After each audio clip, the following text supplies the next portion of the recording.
Huruf mad itu ada 3, seperti yang di warna hitam. Kemudian nanti dari segi, namun sebelum itu perlu untuk kami ingatkan, perlu kan tuh media gambar di layar, kalau ada nun sukun atau tanwin bertemu.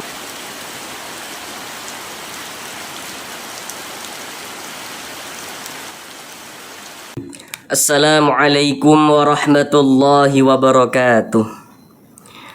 Jika masih belum lancar dalam membaca Al-Quran, ataupun sudah lancar namun belum memahami ilmu tajwid sehingga tidak percaya diri ketika membaca Al-Quran, mari belajar mengaji Al-Quran di channel ini.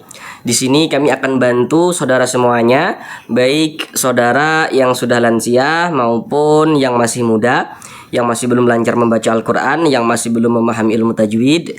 Maka di sini kami akan membantu saudara semuanya agar dapat bisa segera memahami ilmu tajwid Al-Quran dengan penjelasan tajwid yang kami jelaskan dengan pelan-pelan, ditambah media gambar dalam penjelasannya, yang insya Allah akan sangat memudahkan saudara semuanya dalam memahami ilmu tajwid Al-Quran.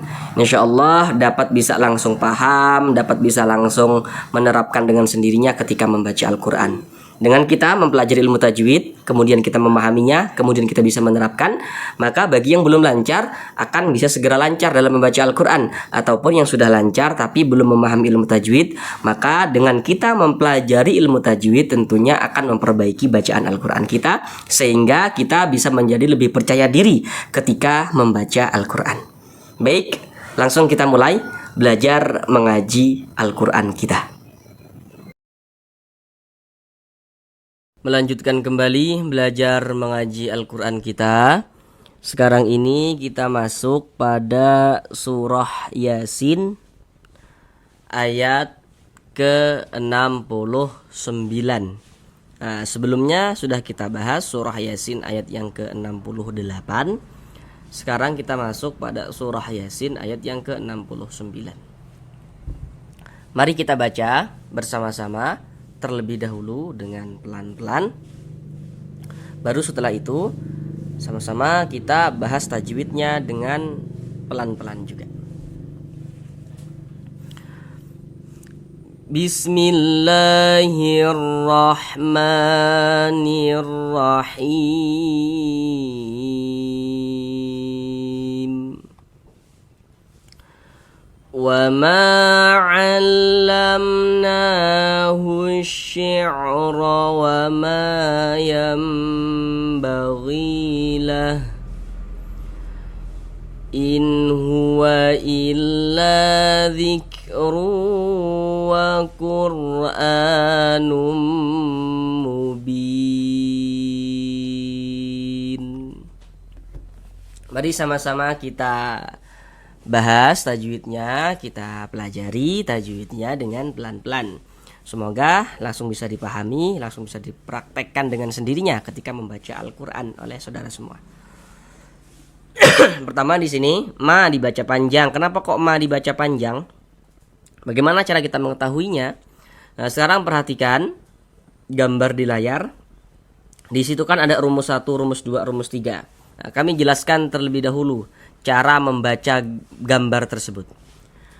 Pertama, rumus 1 yang warna hitam, huruf ya sukun sebelumnya harokat kasrah. Rumus 2, huruf waw sukun sebelumnya harokat dhammah. Rumus 3, huruf alif sebelumnya harokat fathah. Yang warna hitam itu, nah itulah yang disebut dengan huruf mad. Jadi huruf mad itu ada 3, seperti yang di warna hitam. Kemudian nanti dari segi penulisannya, untuk menunjukkan tanda panjang dalam Al-Quran itu juga bisa ditulis dalam bentuk yang seperti warna hijau tersebut. Nah, misalnya tuh rumus 1, huruf ya sukun sebelumnya harokat kasroh, bisa ditulis dalam bentuk kasroh berdiri atau alif kecil yang berdiri di bawah huruf. Nah, begitu. Nah, begitu juga yang rumus 2, rumus 3-nya itu sama saja. Nah, ma ini di bagian mana begitu kan? Sekarang perhatikan rumus 3 yang warna hitam. Rumus 3 warna hitam sudah diperhatikan. Nah, sekarang perhatikan penjelasan kami. Apabila kita mengaji Al-Quran, kemudian bertemu dengan huruf alif, ini huruf alif nih. Cuman di sini disambung dengan huruf mim. Namun yang menjadi titik fokus kita bukan soal sambung menyambungnya, bukan. Yang terpenting ada alif. kalau ada alif sebelum alif, nah di sininya nih. Kalau sebelum itu berarti huruf yang berposisi sebelah kanan. Sebelah kanan kita mana? Nah, ini kan huruf mim ini kan nih. Ini alif. Sebelah kanan alif mana huruf mim? Kalau ada alif, sebelumnya ada ini nih. Ada tanda baca fathah. Baris satu di atas huruf tanda baca fathah atau harokat fathah. Jadi kalau ada alif, sebelumnya ada harokat fathah, maka huruf yang memiliki harokat fathah ini dibaca panjang. Sehingga ma kita baca panjang. Mad tabi'i panjangnya tuh 2 harokat. Wa ma'allamna, ada mim sukun, ini huruf mim, nah ini tanda sukun, huruf sukun atau disebut juga dengan huruf mati. Jadi tanda sukun atau tanda mati itu seperti ini. Mim sukun, setelahnya huruf nun. Setiap kita mengaji Al-Quran, kalau bertemu dengan huruf mim sukun, maka di situ pun akan terjadi hukum tajwid dengan kita memperhatikan huruf setelahnya. Nah, perhatikan tuh media gambar di layar itu. Kalau hukum mim sukun itu dia sangat ringkas, cuman ada 3. Yang nomor 1, kalau ada mim sukun, setelahnya huruf ba, ikhfa syafawi. Nomor 2 tuh, ada mim sukun, setelahnya huruf mim, idgham mimi. Yang nomor 3 perhatikan. Ada mim sukun, di situ kan ada bacaannya yang nomor 3 tuh izhar syafawi dalam kurung selain mim dan ba. Maksudnya itu kalau ada mim sukunnya itu setelahnya bukan huruf ba, bukan huruf mim. Ya mim sukunnya itu tidak bertemu dengan huruf ba, tidak bertemu dengan huruf mim, ya hukumnya adalah izhar syafawi. Nah, ini mim sukun nih. Setelah mim sukun ini apa? Huruf nun di sininya. Mim sukun setelahnya huruf nun atau mim sukunnya tuh bertemu dengan huruf nun. Nah. Di sininya nih bukan huruf ba, bukan huruf mim, maka hukumnya izhar syafawi. Jadi kalau ada mim sukun bertemu dengan huruf lam, dengan huruf waw, dengan huruf ya, dengan huruf ro, dengan huruf dzal, dengan huruf dal dan lain sebagainya, semua itu hukumnya izhar syafawi, terkecuali kalau mim sukunnya itu bertemu dengan huruf ba atau mim sukun itu bertemu dengan huruf mim. Tapi selain daripada mim dan ba, semua hukumnya izhar syafawi seperti itu. Karena dia izhar dibaca jelas, tak berdengung, baca pendek saja. Alamna, jangan dibaca alam, nah, jangan dipanjangkan begitu, jangan, baca pendek saja. Alamna, seperti itu. Kemudian na dibaca panjang. Kenapa kok na dibaca panjang? Apa tanda panjangnya na? Nah, sekarang perhatikan rumus 3 yang warna hijau. Rumus 3 warna hijau. Nah, jadi kalau kita mengaji Al-Quran bertemu dengan huruf, di atas huruf tersebut ada tanda seperti ini, ada tanda alif kecil seperti ini, atau fathah berdiri. Tanda baca fathah itu kan bentuknya dia mereng seperti ini kan, seperti ini, seperti ini, seperti ini nih. Tapi kalau tanda baca fathah itu bentuknya berdiri seperti ini, berbentuk alif kecil seperti ini, nah ini menandakan huruf kalau di atasnya ada tanda seperti ini dibaca panjang. Nah, sehingga na dibaca panjang. Mad tabi'i panjang 2 harokat. Alamnahu syi'ra wa ma. Di sini ada alif lam bertemu dengan huruf shin. Setiap kita mengaji Al-Qur'an, kalau bertemu dengan huruf alif lam, maka di situ pun akan terjadi hukum tajwid. Kalau tidak alif lam syamsiyah, ya alif lam qamariyah hukumnya begitu. Nah, perhatikan gambar di layar. Kalau ada huruf alif lam, dia letaknya jajar seperti ini ya. Ini ada alif, ini lam. Kalau ada huruf alif lam bertemu dengan salah satu daripada 14 huruf yang di samping, hukumnya adalah alif lam syamsiyah. Huruf shin termasuk huruf syamsiyah kan? Maka ini hukumnya adalah alif lam syamsiyah. Alif lam syamsiyah itu disebut juga dengan idgham syamsiyah karena cara membaca huruf lamnya itu dia dibaca idgham. Nah, di sini huruf lamnya nggak ada tanda bacanya kan? Nah, jadi dia dari hu ini langsung masuk ke huruf shin ini. Nah, makanya alif lam syamsiyah atau idgham syamsiyah itu maksudnya sama saja. Alamna husyi'ra wa ma, huruf ra dia memiliki tanda baca fathah nih. Baris satu di atas huruf. Huruf ra kalau memiliki tanda baca fathah atau memiliki tanda baca dhammah, maka huruf ra itu dibaca tabkhim, dibaca tebal. Nah, sehingga pangkal lisan kita naik terangkat ke atas ketika kita mengucapkannya. Tebalkan huruf ra-nya nih. Ra. Wa ma 'allamnahu syi'ra wa ma. Ma dibaca panjang. Nah, penjelasannya sama dengan ini tadi ya. Jadi untuk di sini media gambarnya tidak kami tampilkan lagi supaya kita juga bisa mengamati, bisa mengetahui tanpa media gambar seperti itu. Kenapa kok ma dibaca panjang? Kalau tadi itu terletak pada kotak rumus 3 yang warna hitam. Karena di sini ada alif. Ada alif, sebelum alif ada ini nih, ada harokat fathah nih. Tanda baca fathah, maka huruf yang memiliki harokat fathah ini dibaca panjang sehingga ma dibaca panjang. Mad tabi'i panjang 2 harokat. Wa ma yambaghi lah. Di sini ada nun sukun bertemu dengan huruf ba. Nah, perhatikan gambar di samping. Namun sebelum itu perlu untuk kami ingatkan. Setiap kita mengaji Al-Qur'an, kalau bertemu dengan huruf nun sukun atau bertemu dengan salah satu tanda baca tanwin. Tanda baca tanwin itu ada 3. Pasti saudara sudah tahu. Baris 2 di atas huruf fathatain, baris 2 di bawah huruf letaknya kasrotain. Kemudian ada dhammah, ada tanda kurungnya. Nah, itu dhammatain namanya. Nah, seperti gambar yang di samping itu. Nah, jadi setiap ada nun sukun atau ada tanwin, kita perhatikan huruf setelahnya. Kalau ada nun sukun, ada tanwin, di situ akan terjadi hukum tajwid dengan memperhatikan huruf setelahnya. Nah, contohnya seperti gambar di samping. Ini kan ada nun sukun nih, bertemu dengan huruf ba. Huruf ba huruf apa? Huruf iqlab. Maka nun sukun bertemu dengan huruf ba. Karena huruf ba ini huruf iqlab, maka hukumnya adalah iqlab. Nah, cara membacanya dengan cara merubah nih menjadi huruf mim. Makanya di sini ada mim kecil nih. Nah, jadi jangan dibaca yan tapi dibaca yam. Kemudian digunahkan atau didengungkan. Jadi suaranya itu kita tahan, kita panjangkan sejenak sepanjang 2 harokat. Nah, di bagian yamnya itu yam. Nah, kita tahan, kita panjangkan sejenak. Yam baghilah. Nah, seperti itu.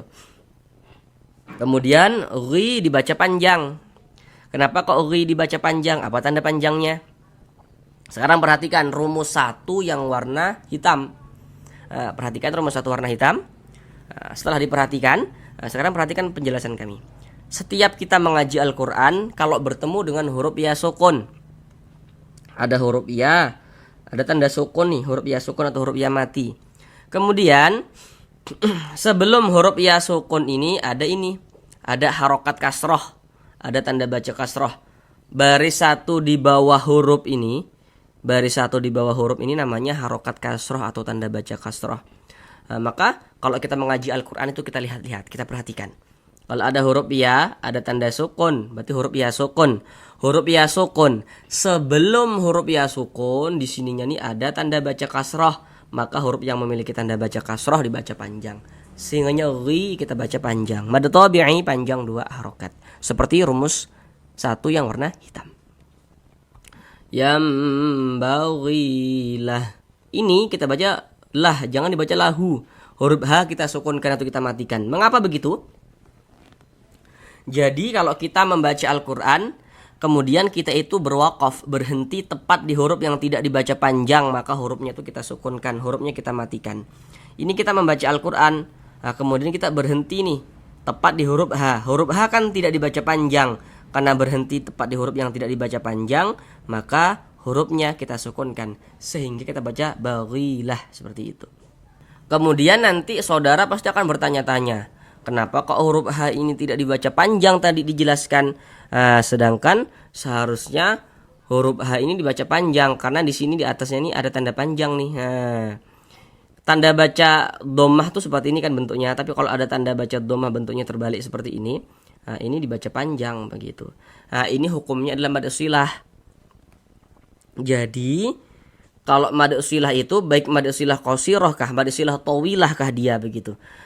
Kalau dia kita berhenti di mad silah tersebut tidak berlaku tanda panjangnya. Kita berhenti nih di mad silah ini enggak berlaku. Tanda panjangnya enggak berlaku sehingga kita baca baghilah.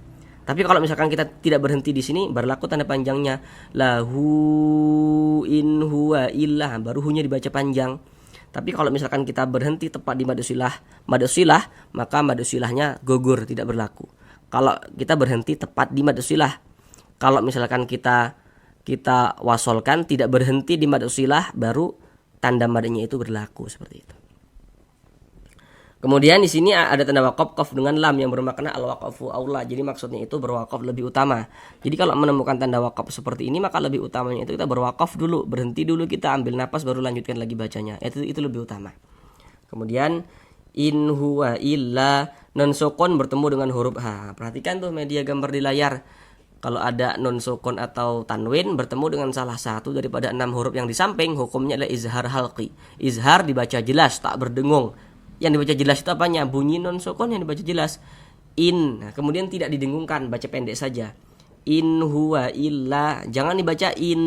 Nah, jangan, pendek saja. In huwa illa, seperti itu. Kemudian la dibaca panjang. Apa tanda panjangnya la? Nah, sekarang perhatikan rumus 3 yang warna hitam. Rumus 3 warna hitam, perhatikan. Kalau kita mengaji Al-Quran bertemu dengan huruf alif. Nah, ini huruf alif nih yang ke samping nih, huruf alif nih.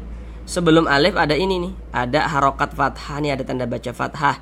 Maka huruf yang memiliki tanda baca fathah dibaca panjang, sehingga la dibaca panjang. Mad tabi'i panjang 2 harokat. Samalah dengan yang di atas tadi itu. Illa dzik. Di sini huruf kaf sukun, kita baca seperti ini, dzik seperti itu. Karena huruf kaf itu merupakan salah satu huruf yang memiliki sifat hamas. Jadi ketika kita mengucapkannya ada nafas yang mengalir. Zik seperti itu. Tapi jangan dziq, jangan salah. Zik seperti itu. Kemudian huruf ra memiliki tanda baca dhammatain, maka dibaca tabkhim, dibaca tebal, sehingga pangkal lisan kita naik terangkat ke atas. Dzikru seperti itu. Kemudian ruh ini hukumnya adalah idgham bi gunnah. Perhatikan tuh media gambar di samping. Kalau ada nun sukun atau tanwin bertemu dengan salah satu daripada 4 huruf yang di samping itu, maka hukumnya idgham bi gunnah. Terkecuali nanti pada kalimat dunya bunyasin wa qinwa, baru itu hukumnya adalah izhar mutlak. Tapi jika tidak pada kalimat dunya bunyasin wa qinwa, setiap ada nun sukun yang bertemu dengan salah satu daripada 4 huruf yang di samping itu hukumnya idgham bi gunnah. Atau ada tanwin bertemu dengan salah satu daripada 4 huruf yang di samping itu hukumnya idgham bi gunnah. Cara membacanya dengan cara memasukkan, kemudian disertai dengan gunnah. Yang dimasukkan itu apanya? Bunyi tanwinnya dimasukkan ke huruf waw. Kita baca zikru, jangan dibaca zikrun, jangan, tapi dibaca zikru begitu. Bunyi tanwinnya masuk ke huruf waw. Kemudian didengungkan. Jadi suaranya itu kita tahan, kita panjangkan sejenak. Zikru wa qur'ah, seperti itu. Kemudian di sini ada huruf ra sukun. Sebelumnya harokat dhammah. Jadi kalau ada huruf ra sukun sebelumnya harokat dhammah atau huruf ra sukun sebelumnya harokat fathah, maka huruf ra sukun juga dibaca tebal, dibaca tabkhim. Wakur seperti itu.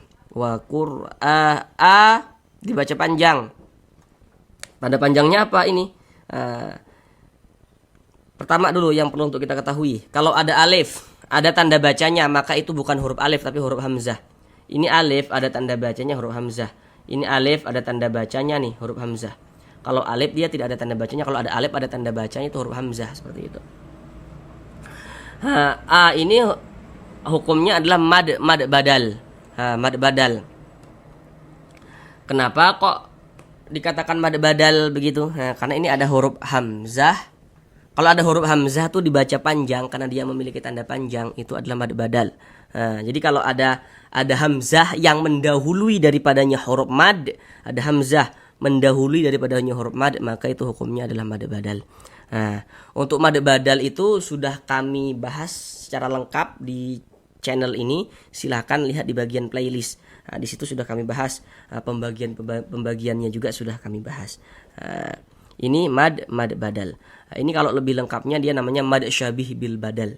Untuk lebih lengkapnya silakan lihat di bagian playlist tentang pembahasan mad badal ini. Wa Qur'anum mubin. Tanwin bertemu dengan huruf mim. Nah, harusnya saudara sudah tahu nih apa hukumnya. Perhatikan, huruf mim termasuk salah satu huruf idgham bi gunnah. Maka ini hukumnya idgham bi gunnah. Cara membacanya, bunyi tanwinnya dimasukkan ke huruf mim kemudian digunnahkan. Num mubin. Nah, di bagian numnya kita panjangkan sejenak. Num mubin, seperti itu. Bin dibaca panjang. Ini namanya adalah mad arid li sukun. Namun pada awalnya dia namanya mad tabi'i, sama dengan ini pada awalnya nih. Pertama, perhatikan dulu rumus 1 yang warna hitam. Kalau kita mengaji Al-Quran, bertemu dengan huruf ya sukun, ada huruf ya, ada tanda sukun. Sebelum ya sukun ada ini, ada harokat kasroh. Maka huruf yang memiliki harokat kasroh ini dibaca panjang, sehingga bi dibaca panjang. Pada awalnya dia namanya mad tabi'i, kemudian mad tabi'inya bertemu dengan ini, dengan huruf yang kita sukunkan, berubah nama menjadi mad arid li sukun. Panjangnya boleh 2 harokat, boleh 4 harokat, boleh 6 harokat kalau mad arid li sukun itu. Tapi kita harus konsisten, harus kita pilih mau panjang 2 harokat atau 4 harokat atau 6 harokat dalam setiap membaca Al-Quran. Tidak boleh selang-seling. Setiap kita membaca Al-Quran, kalau mad arid li sukunnya kita baca 2 harokat, maka semuanya kita baca 2 harokat mad arid li sukunnya. Begitu juga kalau 4 ya kita semua kita baca 4 seperti itu. Huruf yang kita sukunkan mana? Huruf nun. Kenapa huruf nun kok disukunkan? Nah, tadi sudah kami jelaskan di atas. Berhenti di huruf yang tidak dibaca panjang, hurufnya kita sukunkan. Ini kita berhenti berwakaf di huruf nun. Huruf nun tidak dibaca panjang, hurufnya kita sukunkan. Sehingga kita baca mubin, seperti itu. Kemudian di sini ada tanda wakaf. Nah, bentuknya itu lam alif. Nah, ini namanya wakaf mamnu. Nah, jadi maksudnya itu dilarang untuk berwakaf. Dilarang untuk berwakaf. Tapi kalau wakaf mamnu itu dia terletak di akhir suatu ayat, maka tidak apa-apa kita berwakaf di wakaf mamnu tersebut. Ini kan wakaf mamnu letaknya di akhir suatu ayat kan, di akhir ayat Yasin, di akhir ayat surah Yasin ayat 69 ini, maka kita nggak apa-apa, tidak apa-apa berhenti di sini, tidak mengapa kita berwakaf di sini seperti itu. Nah, sekarang kita ulang bersama-sama sekali lagi dari awal.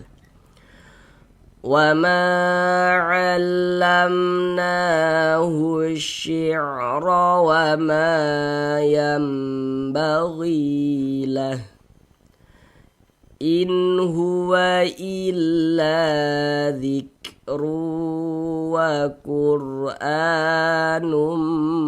مُبِينٌ. Sampai di sini belajar mengaji Al-Quran kita. Assalamualaikum warahmatullahi wabarakatuh.